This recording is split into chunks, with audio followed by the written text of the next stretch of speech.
ঢাকার ব্যস্ত একটি সন্ধ্যা।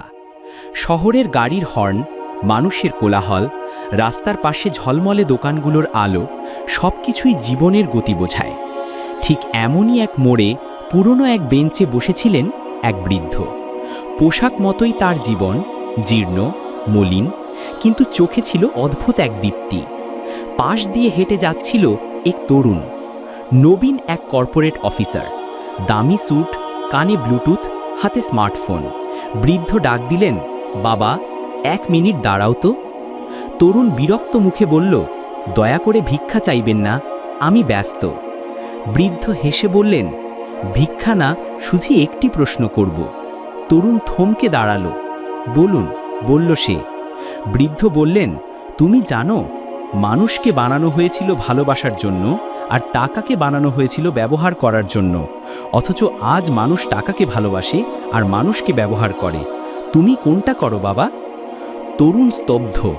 ফোনটা ধীরে ধীরে পকেটে ঢুকিয়ে দিল সে। এই কথাটা তার মনে এমনভাবে গেঁথে গেল যেন কেউ বুকের ভেতরে পেরেক ঠুকল। সেদিন সন্ধ্যায় বাড়ি ফিরে গিয়ে তরুণ আয়নার সামনে দাঁড়ালো।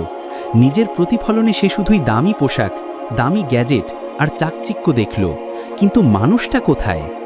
সে মনে করতে থাকল, তার বাবা যে একসময় ছোট চাকরি করেও খুশি থাকত, মা যিনি সন্তানের মুখে হাসি দেখেই তৃপ্ত হতেন, এক কলেজ বন্ধু যাকে সে সাহায্য করতে পারত কিন্তু সময় নেই বলে এড়িয়ে গিয়েছিল।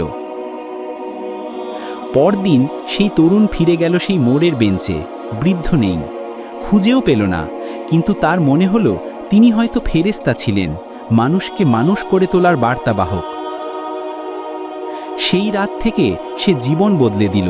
এখন সে মানুষকে ভালোবাসে, টাকাকে ব্যবহার করে, কারণ সে বুঝে গেছে টাকা থাকবে, যাবে, কিন্তু ভালোবাসা, মানুষে মানুষে সেটা থাকলেই দুনিয়াটা বাঁচবে।